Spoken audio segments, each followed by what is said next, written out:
Hello everyone, and welcome back to Lost Planeswalker. You're here with me, Jesse, the Lost Planeswalker, and today we're doing Eris, Roar of the Storm, the co-commander in the Stella Lee commander deck. Eris is a very cool commander, and I'm very excited to show her off, so let's read what she does. Eris, Roar of the Storm, 8 blue, red, legendary creature, elemental warlock. With this spell, costs 2 less cast for each different mana value among instant and sorcery cards in your graveyard. It has flying and prowess, and whenever you cast your second spell each turn, create a 4/4 red dragon elemental creature token with flying and prowess. I know from playing the Stella Lee deck that deck likes to cast a lot of spells, and when you get in the late game, she surely does cast a ton of spells. So prowess is a very powerful mechanic, and those dragons can get very big. So building a deck based around prowess and just casting that to get all those dragons is a super fun deck idea, and I'm very excited to show it to you. So this deck is going to be broken down into a couple main categories. First off, we're going to have a bunch of different prowess creatures because we want to create a big threat for just casting our spells. Then we're going to be looking at some casting matters, some cards that can discount, give us additional benefits for casting spells, and all kinds of good stuff. And then finally, the good stuff. So let's start looking at some of those prowess creatures, and I just pulled 3 of the newest ones out because I thought they were the most interesting. But we have Ecstatic Electromancer, Elemental Eruption, and Goblin Wizardry. Ecstatic Electromancer is 1 blue-red creature goblin wizard with prowess, and when Ecstatic Electromancer enters battlefield or attacks, you may discard a card. If you do, draw a card. Seems like pretty good to me. Next is Elemental Eruption, 4 red sorcery with create a 4/4 red dragon elemental creature token with flying and prowess, which is exactly what Eris does, but this has Storm, so obviously we want to play as many smaller spells as we can first, and then have this Storm out and make a bunch of dragons. And then Goblin Wizardry, 3 and a red instant, create 2 1/1 red goblin wizard creature tokens with prowess. This isn't the best rate for creating tokens, but they do have prowess, so that does mean we have a lot of potential for them to grow and become much bigger than those 1/1s. So now let's check out the rest of the prowess creatures with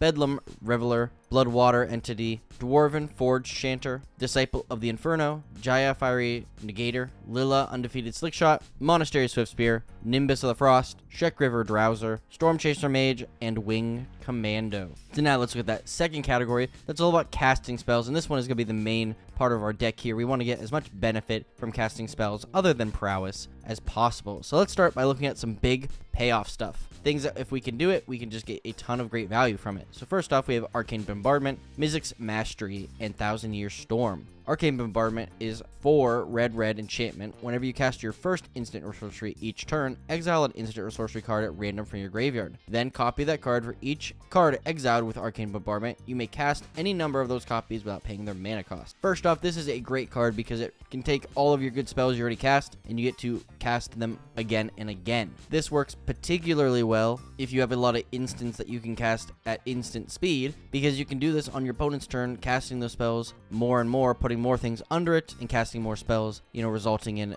greater power effects. This is a spell that if you can get a really good one, you can just pop off and, cast several spells every turn and just take the advantage very easily. You just have to invest a lot of mana to begin with. Mizzix's Mastery is 3 and a red sorcery. Exile target card that's an instant or sorcery from your graveyard. For each card exiled this way, copy it, and you may cast the copy without paying its mana cost. Exile Mizzix's Mastery. So you can overload this, and if you do, you can replace target with each. So exile each card that's an instant or sorcery in your graveyard, which can be very, very powerful. Now they do get exiled, so notably, maybe you want to cast Eris before you exile all your spells and make her cheaper, but there you go. And Thousand Year Storm, 4 blue-red enchantment. Whenever you cast an instant or sorcery, copy it for each other instant and sorcery you've cast before it this turn. You may choose new targets for the copies. This is a very cool card. I honestly have never been able to get Thousand Year Storm out in a game, but I would really like to because it just seems incredibly fun. So the next couple cards we're already looking at is discounting our spells. We want to be casting as much as possible, but sometimes they're just too expensive. So if we can discount them, that's even better. So first up, we have Haughty Djinn, Magnus the Red, and Thunderclap Drake. Haughty Djinn is 1 blue creature Djinn with flying. Haughty Djinn's power is equal to the number of instant sorcery cards in your graveyard, and instant sorcery spells you cast cost 1 less to cast.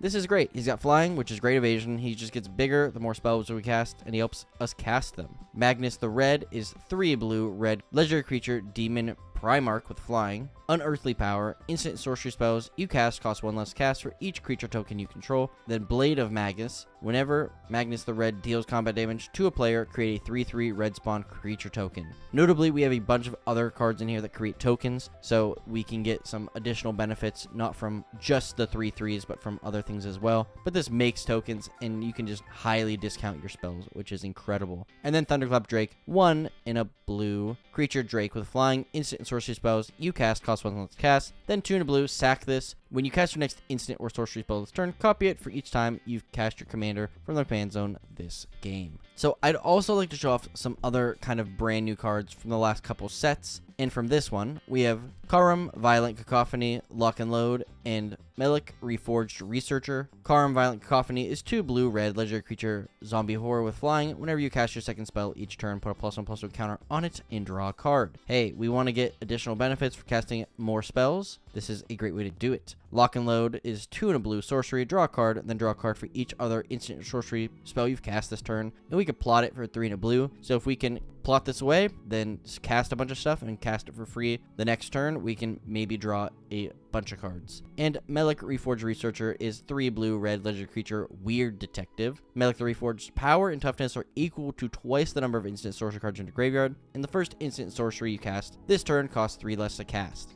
Not only does he give us a giant discount, but his power is actually quite sizable. So if there's a way you can get through and deal some damage, you're going to be able to deal a ton of damage with him. And the last category in this casting matters is multiple spells per turn. We want to cast as many spells per turn to get as much value as turn. So first off, we have Archmage Emeritus, Shark Typhoon, and Third Path Iconoclast. Archmage Emeritus, staple card in any Spellslinger deck. 2 blue creature, human wizard with Magecraft. Whenever you cast or copy an instant or sorcery, draw a card. It's just that simple, and it's just that powerful. Shark Typhoon is 5 in a blue enchantment. Whenever you cast a non-creature spell, create an XX blue shark creature token with flying, where X is that spell's mana value. And you can cycle it for X, 1 in a blue, and when you cycle it, create a XX blue shark creature token with flying. I think the scariest thing is that this makes flying creature tokens that just get bigger the more a spell costs, so they just get more and more threatening. This is a very cool card, and it's going to create a giant board of flying menaces. And then Third Path Iconoclast is blue and a red creature, human monk, with whenever you cast a non-creature spell, create a 1/1 colorless soldier artifact creature token. Very similar to Young Peasy, but honestly, he gives us some more creature types that are more relevant, and so I think he's actually kind of a bit better, even though you have to have a blue as well to cast him. But the other cards in this category are Dig Through Time, Epic Experiment, Frantic Search, Galvanic Iteration, Goblin Electromancer, Roaming Throne, Sahili Sublime Artificer, Sorcerer Class, Stormkiln Artist, Talrand Sky Summoner, Treasure Cruise, Veyran Voice of Duality, Windfall, and Young Pyromancer.